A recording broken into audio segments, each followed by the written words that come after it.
दिनै आसामाव समायखिरा लानाय हाबाफारि आं दा दंफैयो गुवाहाटीनि बिबान टाटाजाव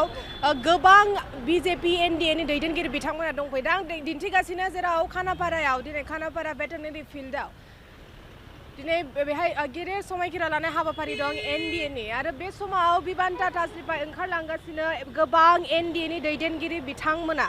नोंथांमोन दिन्थिगासिनो बे एक्सक्लुसिव फुटेजखौ बिबान टाटाजनिफ्राय आं दंफैयो गुवाहाटीनि बिबान टाटाजाव जेराव दिनै 11 रिंगा जानाय लोगो लोगोनो समाय लानाय हाबाफारिया जागायगोन आरो गिबि मन्थ्रिजों लोगोसे 4 मन्थ्रिया समायखिरा लागोन अतुल बरा अजन्ता नेउग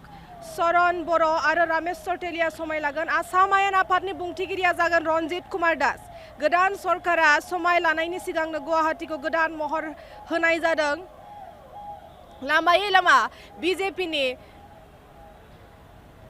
फ्लेग होनाय जादों आरो दिनै आं दिन्थिलांबाय थागोन लासै लासै माबायदि दिनै साजायदों एबा दिन्थिलांनो नाजागोन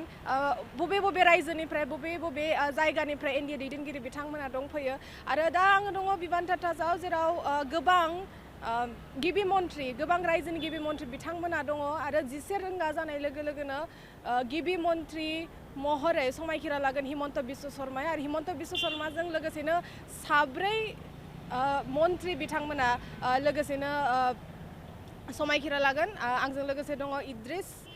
भिडिअ जार्नालिस्ट आं जनालि बसुमतारी।